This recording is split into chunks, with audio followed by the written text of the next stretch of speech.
Hello friends. On ఫీల్డ్‌లో ఇచ్చే పర్ఫార్మెన్సెస్‌కి cricketers విపరీతమైన ఫేమ్‌ని ఇంకా డబ్బుని సంపాదించుకుంటూ ఉంటారు. కానీ ఈ ఫేమ్ ఇంకా డబ్బు వలన ప్రొఫెషనల్ లైఫ్‌కి హెల్ప్ అవుతుందేమో కానీ పర్సనల్ లైఫ్‌లో చాలా ప్రాబ్లమ్స్‌ని తెచ్చిపెడుతూ ఉంటుంది. అందుకనే మన ఇండియన్ క్రికెటర్స్‌లో చాలామంది పర్సనల్ లైఫ్స్‌లో డివోర్స్ అనేది చాలా కామన్ థింగ్ అయిపోయింది. సో ఈరోజు వీడియోలో ప్రొఫెషనల్‌గా సక్సెస్ అయ్యి పర్సనల్ లైఫ్‌లో డివోర్స్‌ని ఫేస్ చేసిన కొంతమంది క్రికెటర్స్ ఎవరో మనం చూద్దాం. Let's get into the show.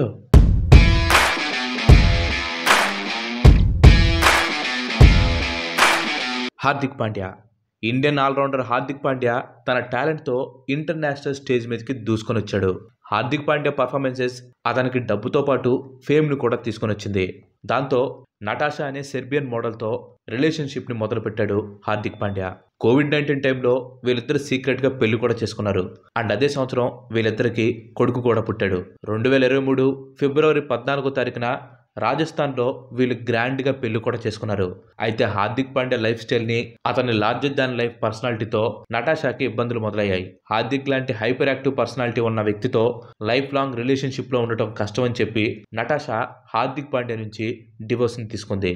Next Shikhar Dhawan. Ayesha అనే ప్రొఫెషనల్ బాక్సర్ని 2012లో శిఖర్ ధవన్ పెళ్లి చేసుకున్నాడు. వీళ్ళిద్దరికీ ఫేస్బుక్ ద్వారా పరిచయం ఏర్పడింది. 3 ఏళ్ల పాటు రిలేషన్షిప్లో ఉండి ఆ తర్వాత వీళ్ళిద్దరూ పెళ్లి చేసుకున్నారు. శిఖర్ ధవన్ కంటే ఆయిషా 10 సంవత్సరాలు పెద్దది. అండ్ ముందుగానే ఆమెకి పెళ్లి కూడా అయింది. ఆమెకి 2 ఆడపిల్లలు కూడా ఉన్నారు. శిఖర్ ధవన్ కంటే 10 సంవత్సరాలు పెద్దదవటం, ఆల్రెడీ పెళ్లి పిల్లలు కూడా ఉండటంతో అప్పట్లో వీళ్ళిద్దరు రిలేషన్షిప్ మీడియాలో బాగా హల్చల్ చేసింది. వీళ్ళిద్దరికీ ఒక బాబు కూడా పుట్టాడు. అయితే 2021లో వీళ్ళిద్దరూ సపరేట్ అయిపోయారు. ఆయిషా మెంటల్ క్రూయాలిటీ వలన తనతో ఉండలేనని చెప్పి శిఖర్ ధవన్ కోర్టులో అప్పీల్ చేయడంతో కోర్టు వీళ్ళిద్దరికీ డివోర్స్ ఇచ్చింది. డివోర్స్ తర్వాత వీళ్ళిద్దరి మధ్యలో కాంట్రవర్సీస్ బాగా నడిచాయి. ఆస్ట్రేలియాలో శిఖర్ ధవన్ డబ్బుతో కొన్న ప్రాపర్టీస్ని ఆయిషా ఆమె పేరు మీదకు మార్చేసుకుందని చెప్పి శిఖర్ ధవన్ ఆరోపణలు చేశాడు. అయితే డివోర్స్ టైంలో కొడుకుతో కలిసి ఇండియాలో ఉంటానని చెప్పి ఒప్పుకున్న ఆయిషా ఆ తర్వాత కొడుకుని తీసుకుని ఆస్ట్రేలియాకి వెళ్ళిపోయింది. కొడుకు కోసం శిఖర్ ధవన్ సోషల్ మీడియాలో ఎమోషనల్గా పోస్టులు కూడా పెట్టాడు. Next Dinesh Karthik. Talented Indian wicket keeper. Team India ఆడిన మొట్టమొదటి T20 ఇంటర్నేషనల్ మ్యాచ్లో మ్యాన్ ఆఫ్ ది మ్యాచ్ గెలుచుకున్న దినేష్ కార్తిక్కి తన చైల్డ్హుడ్ ఫ్రెండ్ అయిన నిఖితాతో 2007లో పెళ్ళింది. అయితే 5 సంవత్సరాల తర్వాత వీళ్ళిద్దరు విడిపోయారు. దీనికి కారణం మరో ఇండియన్ క్రికెటర్ అయిన మురళీ విజయ్తో నిఖిత రిలేషన్షిప్ పెట్టుకోవటం. 2012లో దినేష్ ఇంకా నిఖిత అఫీషియల్గా డివోర్స్ తీసుకుని విడిపోయారు. ఆ తర్వాత 2013లో ఇండియన్ స్క్వాష్ ప్లేయర్ అయిన దీపికాతో దినేష్ కార్తిక్కి ఎంగేజ్మెంట్ అయింది. 2015లో వీళ్ళిద్దరూ ట్రెడిషనల్గా హిందూ ఇంకా క్రిస్టియన్ మ్యారేజెస్ని చేసుకున్నారు. 2021లో వీళ్ళిద్దరికి ట్విన్ బాయ్స్ పుట్టారు. నెక్స్ట్ వినోద్ కాంబ్లీ. టాలెంట్ ఉండి కూడా కెరీర్ని నాశనం చేసుకున్న ప్లేయర్స్ లిస్ట్లో వినోద్ కాంబ్లీ టాప్లో ఉంటాడు. 90స్లో సచిన్తో పోటీగా ఇండియన్ టీంలో పర్ఫార్మెన్స్ చేసిన కాంబ్లీ ఫేమ్ ఇంకా డబ్బు రావడంతో కెరీర్ని పక్కన పెట్టేశాడు. కాంబ్లీ పర్సనల్ లైఫ్ కూడా పెద్దగా హిట్ అవ్వలేదు. 1998లో పూణేలోని హోటల్ బ్లూ డైమండ్లో రిసెప్షనిస్ట్గా పనిచేస్తున్న నోయిలా లూయిస్ని వినోద్ కాంబ్లీ పెళ్లి చేసుకున్నాడు. వీళ్ళిద్దరికీ పర్సనల్ డిఫరెన్సెస్ రావడంతో విడిపోవటం జరిగింది. ఆ తర్వాత 2010లో కాంబ్లీ ఫ్యాషన్ మోడల్ అయిన ఆండ్రియాని పెళ్లి చేసుకున్నాడు.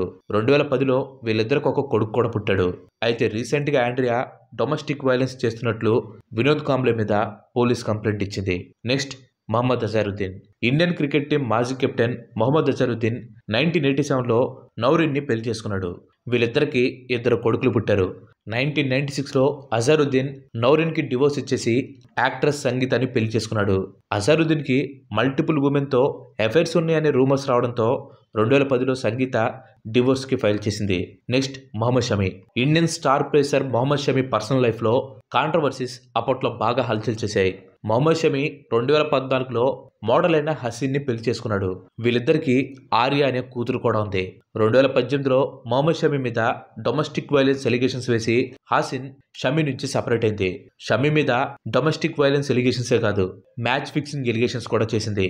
దీంతో పోలీసులు షమిని ఇన్వెస్టిగేషన్ కూడా చేశారు. సోషల్ మీడియాని యూజ్ చేసుకుని హసీన్ షమిని బాగా ఇబ్బంది పెట్టేది. షమి మాత్రం ఇవన్నీ ఫాల్స్ ఎలిగేషన్స్ అని తన మీద కోపంతో హసీన్ అలా చేస్తుందని చెప్పన్నాడు. షమీకి హసీన్కి మధ్య జరిగిన లీగల్ బ్యాటిల్ వలన మహమ్మద్ షమి కెరీర్కి కొంత దెబ్బ పడింది. హసీన్ చేసిన ఎలిగేషన్స్ వలన ఒకానొక టైంలో బీసీసీఐ షమీ కాంట్రాక్ట్ని హోల్డ్లో పెట్టింది. నెక్స్ట్ రవిశాస్త్రి. ఇండియన్ మాజీ ప్లేయర్, మాజీ కోచ్ అండ్ ప్రజెంట్ కామెంటేటర్ అయిన రవిశాస్త్రి మార్చి 18, 1990న రీతూ సింగ్ని పెళ్లి చేసుకున్నాడు. వీళ్ళకి ఒక కూతురు కూడా ఉంది. అయితే 22 సంవత్సరాల తర్వాత అంటే 2012లో కొన్ని పర్సనల్ రీజన్స్ వలన వీళ్ళిద్దరూ డివోర్స్ తీసుకున్నారు. నెక్స్ట్ మనోజ్ ప్రభాకర్. ఇండియన్ మాజీ ఆల్రౌండర్ మనోజ్ ప్రభాకర్ 1986లో సంధ్య అనే ఆమెని పెళ్లి చేసుకున్నాడు. అయితే వీళ్ళ మ్యారేజ్లో మొదటి నుంచే ప్రాబ్లమ్స్ ఉంటూ వచ్చాయి అండ్ వీళ్ళకి ఒక కొడుకు కూడా ఉన్నాడు. 2008లో వీళ్ళిద్దరూ సపరేట్ అయిపోయారు.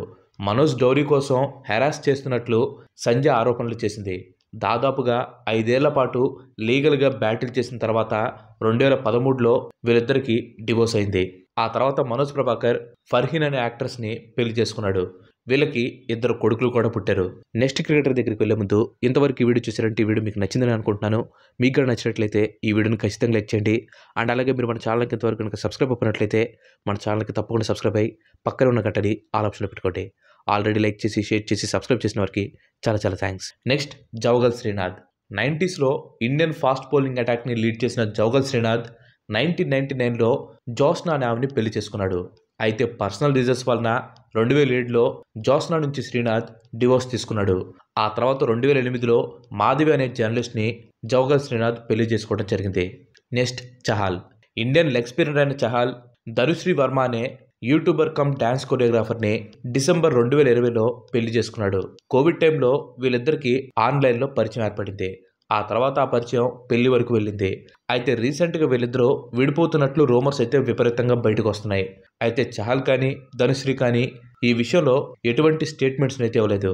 అయితే ఇన్స్టాగ్రామ్లో చహల్ ధనుశ్రీని అన్ఫాలో చేయడం, ధనుశ్రీతో అప్లోడ్ అయిన ఫొటోస్ అన్నింటినీ కూడా డిలీట్ చేయడంతో ఈ రూమర్స్ తొందరలో అఫీషియల్గా న్యూస్గా బయటకు వస్తాయని చెప్పి అందరూ అనుకుంటున్నారు. నెక్స్ట్ సెహ్వాగ్. మాజీ ఇండియన్ డాషింగ్ ఓపెనర్ అయిన సెహ్వాగ్ది కూడా సేమ్ చహల్ లాంటి స్టోరీనే. 2004లో సెహ్వాగ్కి ఆర్తి అనే ఆమెతో పెళ్ళైంది.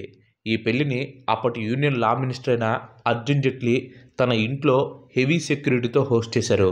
సెహ్వాగ్ ఇంకా ఆర్తికి 2 కొడుకులు. అయితే రీసెంట్గా వీళ్ళిద్దరూ సోషల్ మీడియాలో ఒకరినొకరు అన్ఫాలో చేసుకున్నారు. దాంతో వీళ్ళది కూడా చహల్ ఇంకా ధనుశ్రీ లాంటి స్టోరీని అని అందరూ అనుకుంటున్నారు.